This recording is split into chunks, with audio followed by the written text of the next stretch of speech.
Bismillahirrahmanirrahim.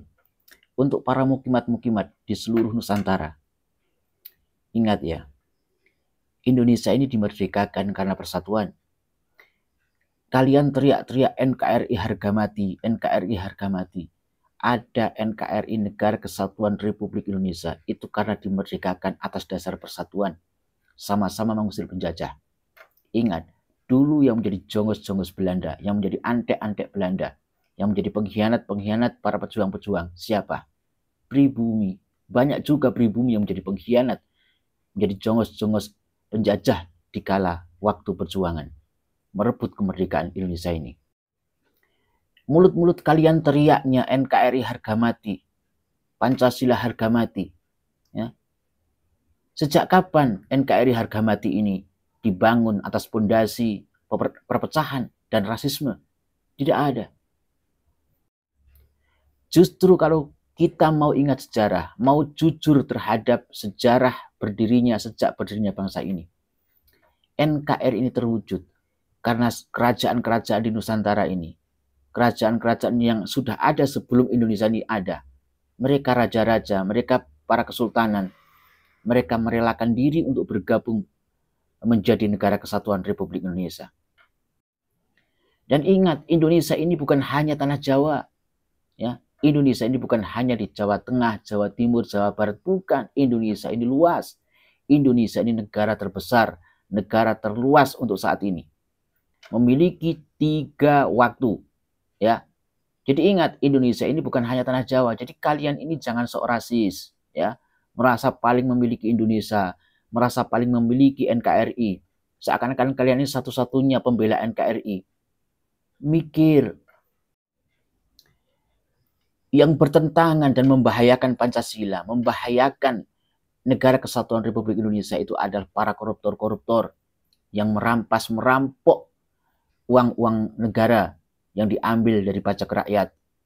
Ya. Yang bertentangan dengan Pancasila itu mereka para penegak-penegak hukum yang dolim. Ya. Para penegak-penegak hukum yang tidak menegakkan hukum secara adil. Ya. Itulah mereka yang bertentangan dengan Pancasila. Bukan gamis, bukan jenggot, bukan Arab, bukan Yaman. Mikir. Yang membahayakan NKRI itu adalah mereka para pejabat-pejabat korup. Para pejabat-pejabat penguasa-penguasa yang menjual aset-aset bangsa ini kepada asing. Ya, yang memberikan leluasa kepada orang-orang asing yang menguasai ekonomi, menguasai aset-aset negara. Ya, mereka ini yang harus kita lawan. Kalian ini koar-koar mengatasnamakan, mengklaim sebagai kelompok yang membela ulama-ulama Nusantara, pembela kiai-kiai pribumi, ya. Kemudian Masaih Lirboyo, Masaih Peloso, Masaih Sarang, Masaih Sidogiri, Masaih Situbondo, Pondok Pesantren Syafi'iyah Situbondo, ya. Kemudian para ulama, kiai, masaih, pengasuh-pengasuh pondok pesantren di seluruh Indonesia ini yang mereka masih menghormati para habaib, yang menasihati kita, menasihati umat ini untuk menjaga persatuan.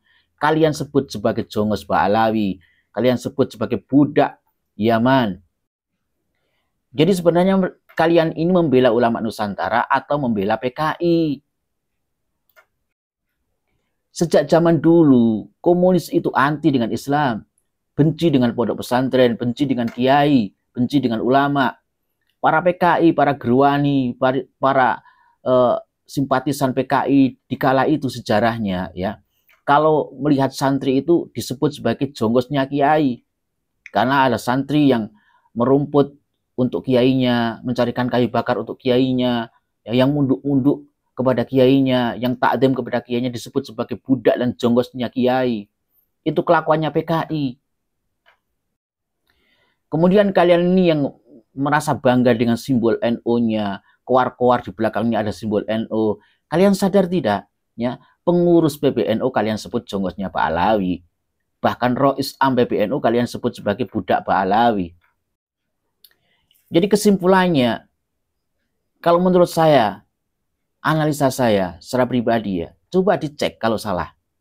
Kalian pikir ya, menurut saya kelompok-kelompok yang berada di barisan mukimat ini, mereka ini terdiri dari kelompok-kelompok seperti Syiah Rafidhah, ya, Syiah Rafidhah. Kemudian Syiah ini menjamur di Indonesia, tidak bisa kita pungkiri.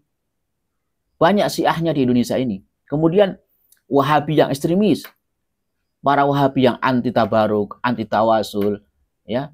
Mereka ini Wahabi ekstremis ini bergabung bersama kelompoknya Mukimat ini.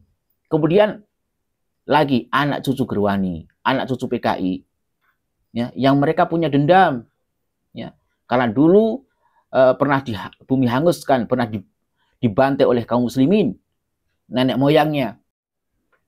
Kemudian dijawab, kan ada juga ustadz-ustadz, kiai-kiai, ulama-ulama yang menjadi bagian daripada Mukimat ini, yang mendukung gerakan anti Yaman, anti Arab ini. Tak kasih tahu ya. Coba dicek, koreksi kalau salah. Kiai, ustadz, atau ulama, atau mubalek sekalipun ya, yang menjadi bagian daripada kelompok-kelompok Mukimat ini, rata-rata mereka kalah pengaruh dengan habaib.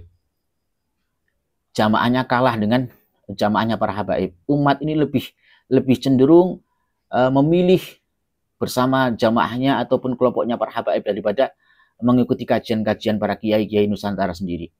Seharusnya introspeksi diri, ya. Umat ini bisa membedakan mana majelis-majelis yang menyejukkan, mana majelis-majelis yang membawa mereka ini dekat kepada Allah Subhanahu wa taala. Dan juga para tokoh-tokoh yang mengaku Gus, yang katanya juga ulama, yang punya pondok-pondok pesantren atau mungkin kiai, ya. Itu yang menurut saya mereka-mereka ini yang sudah fikol bihi marodun, sudah ada penyakit dalam hati mereka. Penyakit apa? Iri, dengki, hasud, atau punya masalah pribadi dengan para habaib. Maka dengan isu nasab ini mereka manfaatkan untuk melampiaskan sakit hati mereka terhadap para habaib. Kemudian siapa lagi gerombolan-gerombolan yang berada di kelompoknya Mukimat ini? Ya, mereka adalah para dukun-dukun, ya, dukun-dukun yang membawa umat ini kepada kesesatan, dukun-dukun klenik, ya, yang mereka mengkampanyekan tentang kemusyrikan, ya, agar meninggalkan kiai, meninggalkan syariat Islam, ya. Kemudian ditambah lagi dengan aliran-aliran kejawen yang ekstrim, ya, aliran-aliran Gadoloco, aliran-aliran Darmo Gandolis. Mereka berada di kelompok-kelompok ini. Kemudian tambah satu lagi, kelompok ini yang sangat nampak sekali, ya. Dan kalian pasti sudah paham. Para pembenci habaib, para pencaci maki Arab, Yaman, yang mulutnya rasis, ya. Siapa mereka? Ternak-ternaknya Mulyono. Semua ternak-ternaknya Mulyono semua berada di barisannya Mukimat. Cek, kalau salah koreksi. Kalau kalian mengklaim sebagai pembela ulama Nusantara atau pengikut ulama Nusantara, saya sebagai muhibbin, sebagai pecinta para habaib, juga pecinta ulama-ulama Nusantara. Kami juga sangat mencintai kiai-kiai pribumi. Kami juga taat sami'na wa atokna terhadap dauh-dauh dan nasihat-nasihatnya ulama-ulama pribumi. Ulama tidak memandang ras, kami tetap menghormati mereka meskipun berbeda pendapat sekalipun. Kami tetap menghormati ulama-ulama pribumi, mereka yang mengajari kita, mengajari saya untuk tetap menghormati para habaib, untuk memuliakan orang alim, ya, untuk memuliakan orang-orang soleh, untuk menjaga adab dan akhlak, ya, untuk tetap mencintai negara ini, mencintai bangsa ini, untuk tetap tunduk terhadap negara kesatuan Republik Indonesia ini, agar tidak memberontak terhadap negara. Siapa yang mendidik kami seperti itu? Ya kiai-kiai Nusantara, ya ulama-ulama pribumi. Ya. Dan selama saya ini sejak kecil hingga sampai saat ini masih tetap terus belajar, tetap ngaji. Sama siapa? Sama kiai-kiai ulama-ulama yang mengajari kami untuk tidak membenci siapapun sesama kaum muslimin, apalagi para habaib. Ya. Jadi kalau kalian mengklaim sebagai pembela ulama Nusantara, kami juga santrinya ulama-ulama Nusantara. Wallahu a'lam bishawab.